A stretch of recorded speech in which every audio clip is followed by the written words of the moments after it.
सो बच्चों good morning. कुछ और भी क्वेश्चंस किया जाए। क्वेश्चन नंबर 13 लेते हैं। वी आर डूइंग एक्सरसाइज 6.3 जैसे आप सभी को पता है, एंड हमने 12 क्वेश्चन तक कर लिया है। सो एक बार देखते हैं क्वेश्चन नंबर 13 क्या है।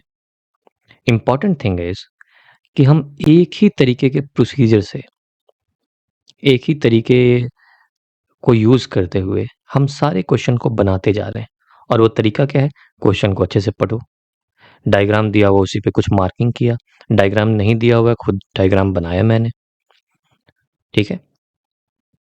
और हर क्वेश्चन में थोड़े कुछ डिफरेंट डिफरेंट दिमाग लगा सकते हैं, जो हर बार आपको मैं क्वेश्चंस में ही बताता रहता हूँ कि इसमें मैं ए क्राइटेरिया यूज कर सकता था, मैंने क्यों नहीं किया, क्यों साइड वाली चीजें ली, क्वेश्चन में क्या दिया हुआ था।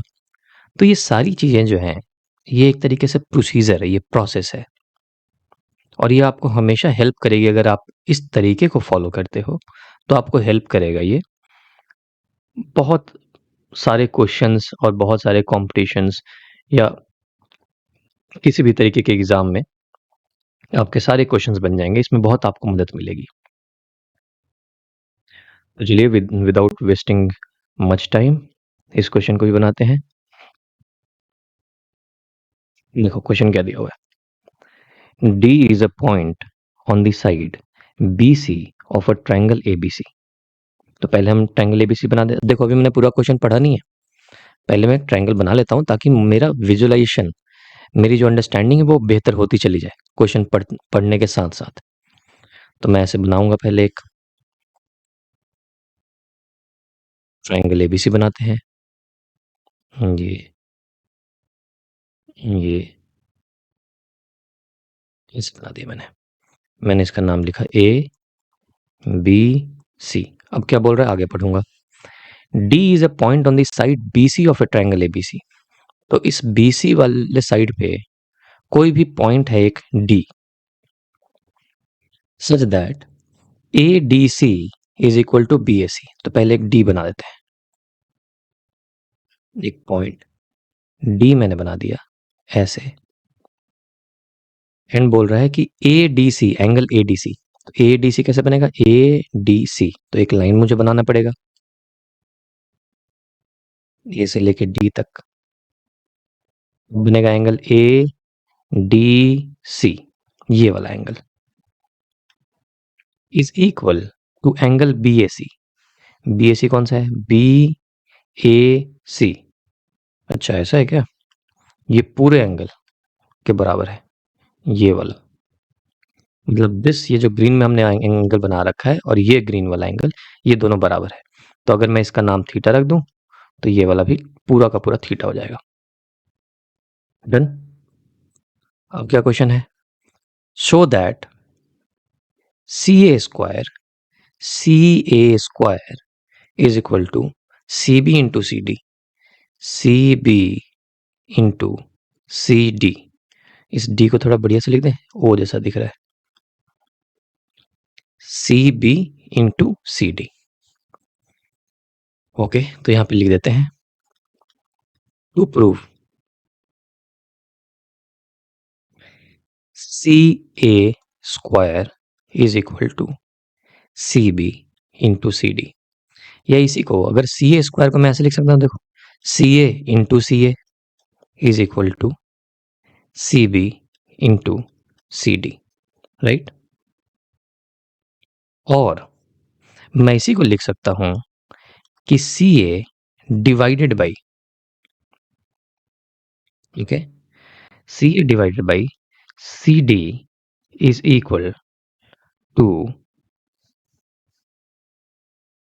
CB divided by CA। कुछ ऐसा फायदा मिलेगा क्या? मैं आगे देख रहा हूं। अच्छा, मैं ये ऐसा क्यों करना चाह रहा हूं? बिकॉज मैंने अभी अभी सिमिलैरिटी के बारे में पढ़ा है। सिमिलैरिटी के बारे में मुझे पता है कि कुछ रेशियो मैं प्रूव कर सकता हूं। अगर मैं दो ट्रायंगल को सिमिलर प्रूव कर दिया तो कोई रेशियो, जैसे CA बाई CD, देखो CA by CD, okay, is equal to CB by CA। हाँ, कुछ फायदा मिल सकता है अगर ऐसा कर दूं। देखो, सी ए और सी डी इस ट्रायंगल का पार्ट है, इस छोटे वाले ट्रायंगल का, मतलब ए डी सी, है ना जी। ए डी सी में C A by C D होगा, ठीक है। और बड़े वाले ट्रायंगल में सी बी और सी ए है, तो कुछ फायदा मिल सकता है, तो इसलिए मैं इसको ऐसा लिख करके छोड़ देता हूं, इक्वेशन नंबर 1। और अगर मैं यहां तक पहुंच गया, अगर मैं यहां तक पहुंच गया तो मैं यहां भी पहुंच जाऊंगा, क्योंकि यहीं से मैं यहां पे आया हूं। डन। तो देखो, यही चीज था, C A square equal to C B into C D, ये मुझे प्रूव करना था, बट इसी को मैं थोड़ा आसान तरीके में लेके आ गया कि इसको प्रूव करने की बजाय अब मेरा फोकस ये होगा कि मैं इसको प्रूव कर दूं। अगर किसी भी तरीके से मैं ये प्रूव कर पाया तो ये वाला भी प्रूव हो गया जी, है ना। मल्टीप्लाई कर दूंगा आपस में, C A into C A square equal to C B into C D. Done. ठीक है, अब कुछ इसके ऊपर फोकस किया जाए, देखते हैं ये होता है कि नहीं। तो let us see in triangle A D C, देखो, in triangle A D C and triangle A B C, ठीक है। जरा देखो एक बार, ए डी सी में ये एंगल थीटा है, ये एंगल थीटा है, और ए बी सी में ये एंगल थीटा है। सिमिलरली ए डी सी वाला जो ट्रायंगल है इसमें ये एंगल सी है, और ए बी सी वाले में भी ये एंगल सी है, तो दो एंगल मेरे को सेम मिल गया, तो ये दोनों ट्रायंगल सिमिलर होंगे। अभी तक आपको ये चीज समझ में बिल्कुल आना चाहिए। अगर किसी बच्चे का अभी भी प्रैक्टिस नहीं हुआ है तो ऐसे कर सकता है, अलग से बनाए ए बी सी, जब पहले ए डी सी था, ए डी सी था ना, तो ए डी सी बना ले। कैसे बना हुआ है A D C? A D सी ऐसे बना हुआ है, तो मैं इसको ऐसे करके बना दूंगा, ए डी सी। छोटा सा बना लिया कहीं पे भी साइड में, अपने नोटबुक में ही बना लो, थीटा लिख दो इसको, ये वाला थीटा है, यहाँ पे नाम है डी, यहाँ पे नाम है सी, यहाँ पे नाम है ए। ओके, फिर बना लो, क्या बनाना है? A B C, A B C. तो ए बी सी कैसे बना हुआ है? ऐसे बड़ा सा, तो मैं यहाँ पे ए बी सी बना लूंगा ऐसे बड़ा सा, ऐसे ही साइड में कहीं रफ में बना लो, ए बी सी। एंगल ए मेरा थीटा है। अब इन दोनों को देखो, एक एंगल ये थीटा, थीटा मिल गया, ये एंगल सी है, एंगल सी को मान लिया जाए अल्फा, तो ये भी तो एंगल सी है, ये भी अल्फा ही है, दोनों बराबर है। तो देखो, दो एंगल मिल गया मेरे को, थीटा और अल्फा, तो मैं बोल दूंगा ये दोनों सिमिलर हैं। और लिखूंगा कैसे? कैसे लिखा जाए इसको, सिमिलरिटी को? तो मैं अगर लिखना होगा कि triangle A D C is similar to triangle A, angle A के जगह पे कौन सा बराबर है देखो तो,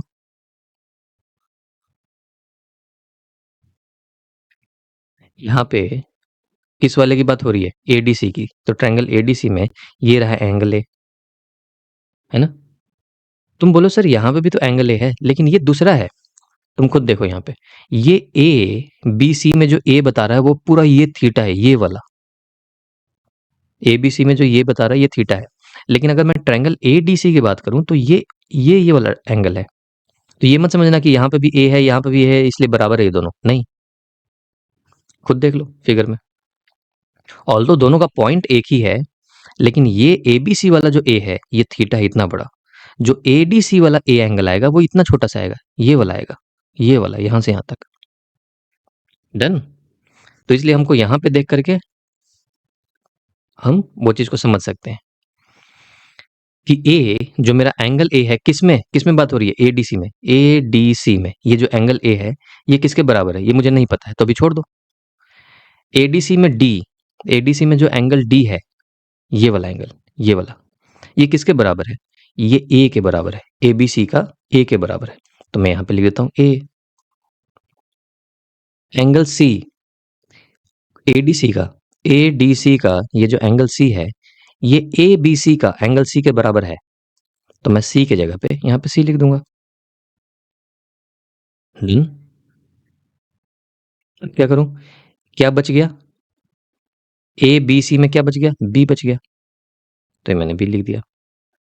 तो मैं ऐसे लिख सकता हूं कि A D C is similar to B A C, और ऐसे नहीं लिख सकता कि triangle A D C is similar to triangle A B C. ये गलत हो जाएगा।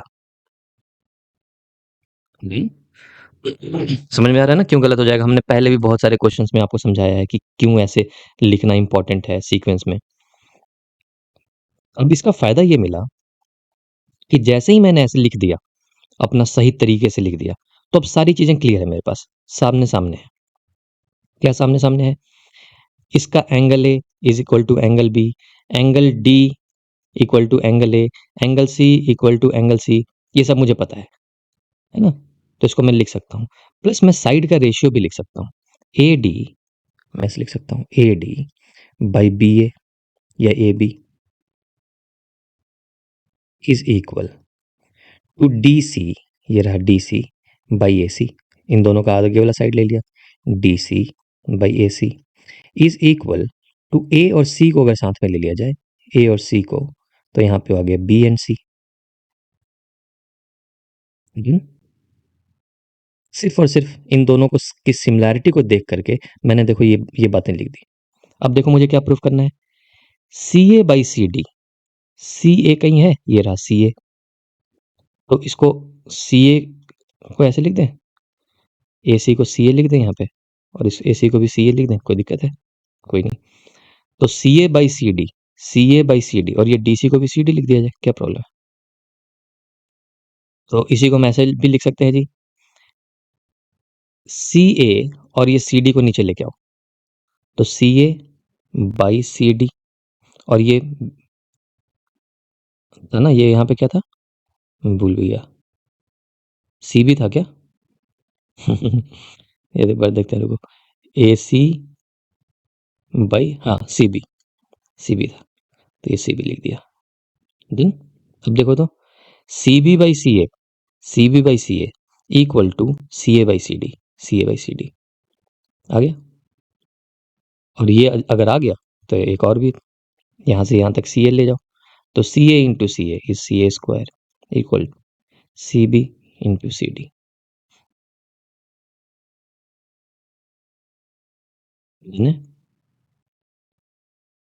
तो इस तरीके से हम दिमाग लगा के क्वेश्चन को सॉल्व कर सकते हैं। हाँ, एक पॉइंट और, जब भी आपके कुछ एग्जाम में क्वेश्चन आएगा तो ये बता के तो नहीं आएगा कि मैं सिमिलैरिटी से आपको क्वेश्चन पूछ रहा हूँ। इसमें आपको सिमिलैरिटी वाली चीज लगानी है, दिमाग लगानी है। तो तुम मुझसे ये पूछ सकते हो कि सर आप मतलब कैसे मैं सोचूं कि ये जो सी ए स्क्वायर है इसको मैं ऐसे एक रेशियो में बना दूं तो बन जाएगा।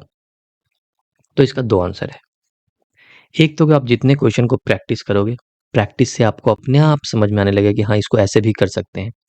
क्योंकि होता क्या है बच्चों, जब आप प्रैक्टिस करते हैं ना, आपका दिमाग का जो ब्रेन के सेल्स हैं, जो न्यूरॉन्स हैं, वो डेवलप होते रहते हैं। वो अपने आप आपको खुद ही कुछ फीड मिलने लगेगा कि अच्छा इसको ऐसे ट्राई करके देखूं। मैंने भी तो ट्राई ही किया है।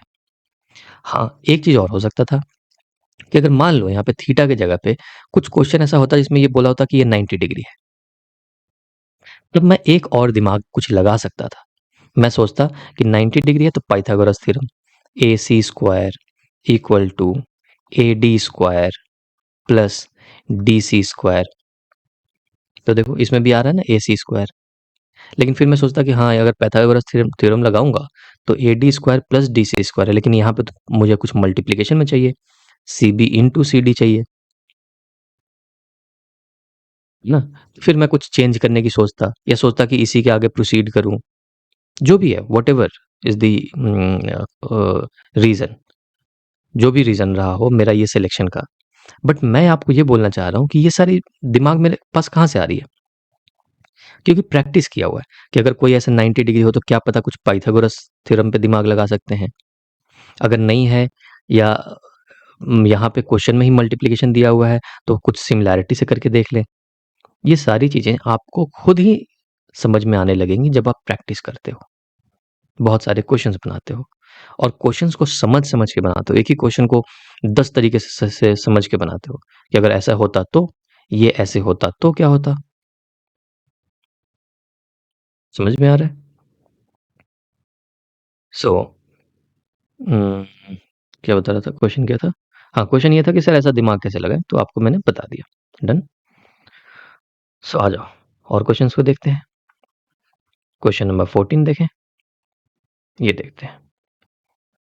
Sides A B and A C and median, अभी तक हमें मीडियन पता है। मीडियन क्या होता है? तो कोई भी ट्रायंगल हो। सबसे पहले ट्रायंगल में बात करते हैं, और लिखा भी है median A D of a triangle. तो मान लो एक ट्रायंगल है, इस ट्रायंगल में इस लाइन को मीडियन कहा जाएगा अगर ये वर्टेक्स से शुरुआत होती है इसकी, और किसी दूसरे साइड पे आके ये खत्म हो जाता है, और खत्म होने के साथ साथ इस साइड को दो इक्वल भागों में बांट देता है। अगर ऐसी बात है तो मैं इस लाइन को, इस वाले लाइन को मीडियन कहूंगा। ये हमने पहले भी देखा है, right?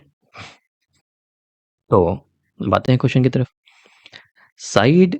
Sides A B and A C and median A D of a triangle ABC. ये तो हमने पहले भी किया ना यार, ये क्वेश्चन तो पहले भी किया है। यही तो है ये। Sides AB and BC and median AD of a triangle are respectively proportional to this. Show that ABC is similar to PQR. देखें ये क्या है? ABC is similar to PQR. Oh, same ही क्वेश्चन है। How come? Proportional to side PQ and PR and median PM of another triangle PQR. So I think same question है बच्चों, और आपसे बन जानी चाहिए। अगर थोड़ी बहुत आगे पीछे है भी तो भी आप दिमाग लगा के बना लोगे, मुझे कॉन्फिडेंस है। तो हम इसको छोड़ते हैं, टाइम वेस्ट नहीं करते हैं। ये देखो, ये सेम क्वेश्चन है, I think 12 number. Okay, done. Let's solve question number 15। तो ये क्या है जी, देखते हैं। अ वर्टिकल, चलो ब्लू ही रहने देते हैं। A vertical pole of length 6 metre casts a shadow 4 metre long. अब वर्टिकल पोल है तो पहले बना लिया जाए कुछ। एक वर्टिकल पोल बनाते हैं, एक ऐसे लंबा सा पोल है। वर्टिकल है मतलब ऐसे जमीन है, तो नीचे ऐसे जमीन बना लेते हैं, और ऐसे ऐसे कर देते हैं बताने के लिए कि ये जो ये बना हुआ है ये जमीन है, और ये क्या जी है? ये क्या है जी? ये है पोल। तो वर्टिकल पोल, इसका लेंथ है 6 मीटर, तो 6 मीटर लिख भी दिया जाए, पोल बना दिया मैंने, ठीक है। Casts a shadow 4 metre long on ground, तो यहाँ पे कहीं सूरज रहा होगा, ये लाइट रहा होगा, कोई भी लाइट रहा होगा, ये ऐसे करके एक इसका शैडो बन रहा होगा, देखो ऐसे। और कितना मीटर है? 4 मीटर। तो ऐसे करके ऐसे एक शैडो बनाते हैं।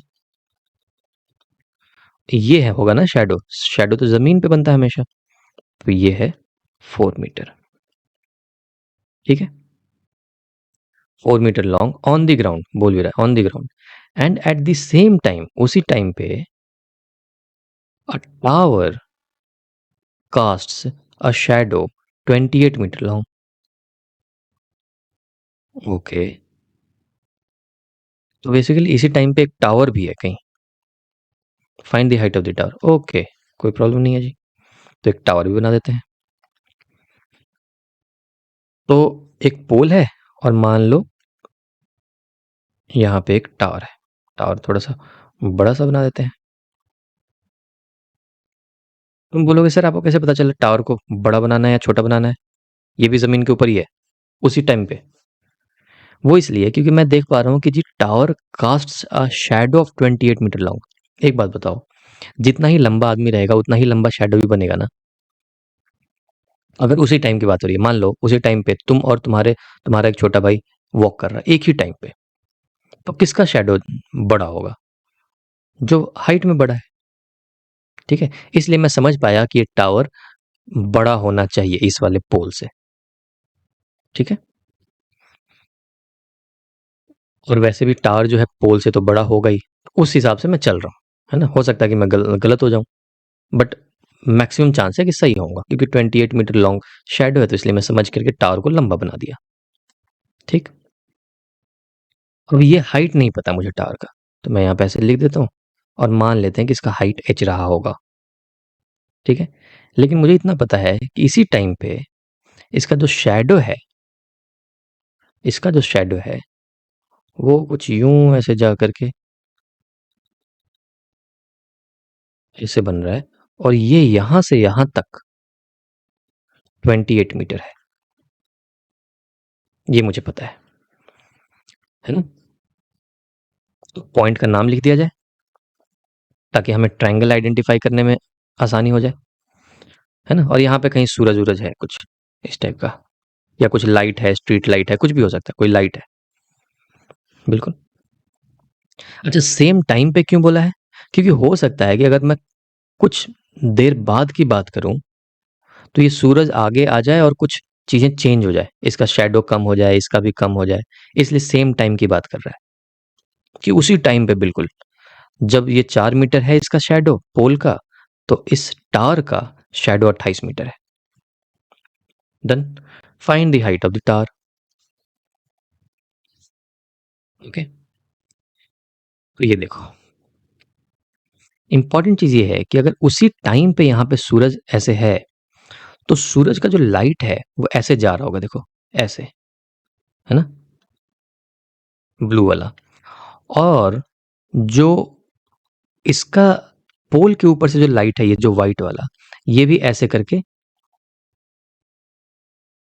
ये भी ऐसे करके जा रहा होगा, ऐसे। और ये 4 मीटर है यहां से यहां तक। पॉइंट ये है कि अगर सेम ही टाइम पे बात हो रहा है ना बच्चों, तो ये दोनों लाइन पैरेलल होंगे, या यूं कहें तो ये वाला एंगल जो सूरज से बन रहा है, अगर ये थीटा है तो ये वाला भी एंगल थीटा होगा। ये बिल्कुल उसी वक्त की बात हो रही है जिस वक्त ये पोल से ऐसे सूरज की ऐसे लाइट आ रही होगी ना, रेस ऐसे, तो जो रे उस वक्त ये पोल से आ रही है, वैसी ही रे ये टावर से आ रही है। और अगर टाइमिंग सेम है तो सूरज बिल्कुल इसी पोजीशन में है, तो ये वाली रे भी आ रही होगी। तो ये दोनों लाइन ऐसे पैरेलल होंगे, देखो ऐसे पैरेलल लाइन होंगे। और पैरेलल लाइन को एक लाइन ऐसे पैरेलल आ रहा है, देखो एक, और ये दूसरा लाइन, दोनों पैरेलल आ रहा है। और नीचे में क्या है, ये जमीन है। तो जमीन वाला लाइन क्या कर रहा है, इस पैरेलल लाइन को इंटरसेक्ट कर रहा है। तो अगर ये एंगल थीटा है तो ये एंगल भी थीटा होगा। इसलिए मैं बोल पा रहा हूं कि ये एंगल थीटा और ये एंगल थीटा दोनों बराबर होंगे अगर सेम टाइम पे सूरज है तो। डन। सो इसलिए मैंने थीटा और थीटा लिख दिया। अब तो आसान हो गया। देखो ये वर्टिकल पोल है ना, जमीन पे तो बिल्कुल ऐसे स्ट्रेट खड़ा होगा, टेढ़ा तो होगा नहीं। और ये टावर है, ये भी बिल्कुल स्ट्रेट खड़ा होगा जमीन पे। लीनिंग टावर तो है नहीं ये कि टेढ़ा होगा, है ना। जनरली सारे टावर्स जो हैं वो वर्टिकली स्ट्रेट होते हैं, और नहीं भी है तो दिया हुआ होना चाहिए था। जैसे वर्टिकल पोल है वैसे यहाँ पे लिखना चाहिए था अ वर्टिकल टावर। कोई बच्चा बोले कि नहीं सर अगर ये लीनिंग टावर होता तो, क्योंकि लीनिंग टावर तो टेढ़ा भी हो सकता है। हाँ, तो लीनिंग टावर की बात नहीं हो रही है, एक वर्टिकल टावर की बात हो रही है। डन। सो ये 90। अब देखो ट्रायंगल का नाम लिख दिया जाए, नहीं भी लिखेंगे तो भी चल जाना चाहिए काम, लेकिन लिख देते हैं ए बी सी। इस वाले का नाम लिखा जाए सी, ओह सी तो ऑलरेडी है, तो पी क्यू आर कर देते हैं। डन। अब देखो triangle A B C and triangle P Q R, इन दोनों में देखो ए बी सी में एक एंगल 90, ये वाला भी 90, ये angle theta, P Q are में ये वाला एंगल भी थीटा। तो मैं बोल सकता हूं कि ये दोनों ट्रायंगल सिमिलर हैं। और सिमिलर लिखते वक्त अब मुझे दोबारा से देखना पड़ेगा कौन कौन सा सही तरीके से सिमिलरिटी कैसे लिखूं। तो ए के जगह पे एंगल ए की जगह पे कौन सा एंगल बराबर है मुझे अभी नहीं पता फिलहाल के लिए, तो मैं डैश कर दूं। एंगल बी, एंगल बी यहाँ पे 90 है, तो यहाँ पे एंगल क्यू 90 है, तो बी के जगह पे मैं लिख देता हूँ क्यू। सी, इस वाले में सी थीटा है, तो सी के जगह पे आर थीटा है, तो मैं यहाँ पे लिख दूंगा आर। तो क्या बच गया, पी क्यू आर में क्यू और आर तो मैंने ले लिया, बच गया पी, तो मैं यहाँ पे लिख दूंगा पी। तो ये सही तरीके से लिखना हुआ सिमिलैरिटी को, A B C is similar to P Q R. और अगर ऐसा है कि दोनों सिमिलर हैं, तो मैं क्या ऐसे लिख नहीं सकता कि A B divided by P Q equal to B C divide by Q R is equal A C divided by PR. Alright? So, अगर ऐसा लिख सकते हैं, so what we can do is, ये देखो A B, what is A B हमें नहीं पता है, मैं लिख देता हूँ H divided by what is P Q 6, I'll write 6 equal to what is B C, मुझे पता है 28 divided by क्यू आर 4, यहीं से आ जाएगा, इसकी जरूरत ही नहीं है ना। तो यहां से H इज इक्वल टू, ये कितना आएगा 742 मीटर। मतलब ये जो टार रहा होगा, ये 42 मीटर हाइट का टार रहा होगा यहां से यहां तक। वैसे ही बच्चों, ये लास्ट क्वेश्चन है आपका, क्वेश्चन नंबर 16। इसको देखते हैं। If A D and P M are median of triangle A B C and P Q R, तो अब थोड़ा सा जल्दी बना सकते हैं हम। हमें पता है, देखो ए बी सी एक ट्रायंगल है, ए बी सी, एंड इसमें बोल रहा है ए डी मीडियन है। सो ए डी, अगर ए डी बना दिया, इसका मतलब ये वाला साइड और ये वाला साइड बराबर होगा। उसी तरीके से एक ट्रायंगल बनाते हैं, जिस ट्रायंगल का नाम है P Q are. P Q are, इसमें भी एक मीडियन बनाएंगे, इस मीडियम का नाम है पी एम। सो पी एम, तो ये वाला साइड और ये वाला साइड बराबर होगा, मीडियन का मतलब ही वही होता है। So A B C and P Q R respectively, where triangle A B C is similar to triangle P Q R, खुद ही दे रखा है, ये बताया है कि ये दोनों ट्रायंगल सिमिलर है, तो एक जगह लिख दिया जाए, triangle A B C is similar to triangle P Q R. Prove क्या करना है, prove that A B by P Q, A B by P Q, okay, is equal to A D by P M.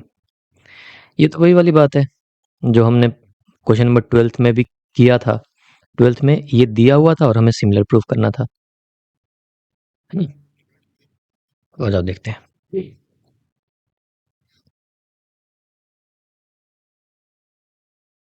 ये triangle A B C similar दिया हुआ P Q are के, इसका मतलब ये हुआ कि कौन कौन से एंगल बराबर हैं, एक बार देख लिया जाए।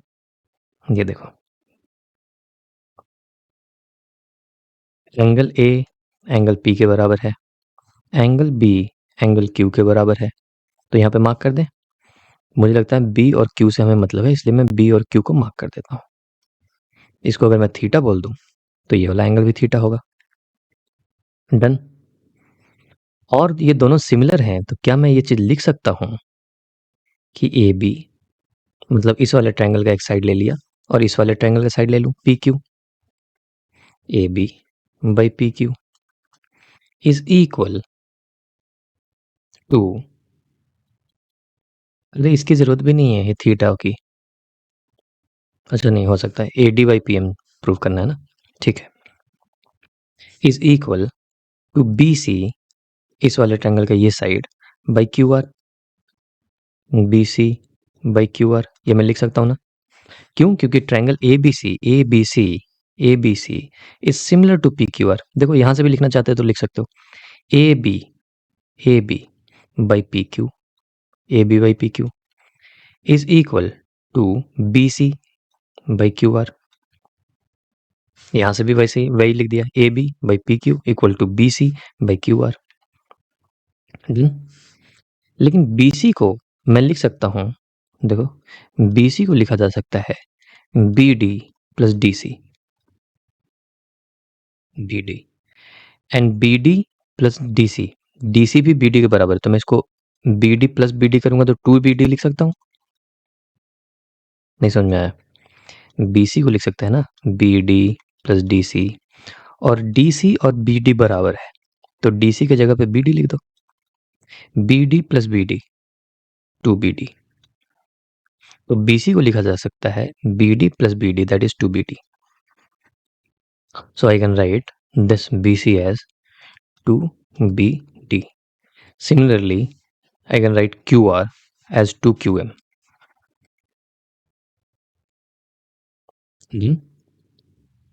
This 2 and 2 gets cancelled.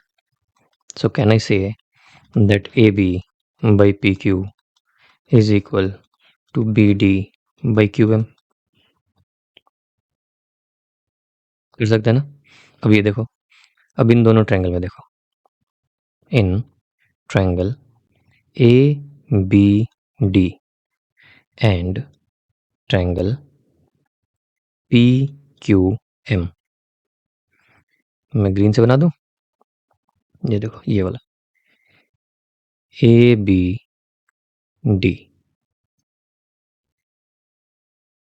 And PQM, इन दोनों पे फोकस करो जो मैंने ग्रीन में बनाया हुआ, ठीक है? देखो AB by PQ, AB by PQ is equal to BD by QM, BD by QM मतलब इस ट्रायंगल का ये साइड लिया, इस वाले ट्रायंगल का ये साइड लिया, ABD से ये वाला साइड लिया, BD यहां से यहां तक, तो PQM में यहां से यहां तक QM ले लिया, दो साइड मिल गया, और बीच का एंगल बराबर है ही, थीटा ये भी है ये भी थीटा है, तो क्या मैं कह सकता हूँ S, एक बीच का एंगल ये और ये S, तो मैं बोल सकता हूँ बाई SAS ये दोनों सिमिलर हैं। कौन दोनों? ABD, ये ग्रीन में जो बना हुआ ABD एंड PQM, ये दोनों सिमिलर हैं बाई SAS। और अगर सिमिलर हैं ये दोनों ट्रायंगल तो मैं लिख सकता हूँ कि AB by PQ, AB by PQ is equal to ये वाले साइड ले लिया इस ट्रायंगल का, that is AD by PM। ये तो प्रूव करना था, AB by PQ equal to AD by PM,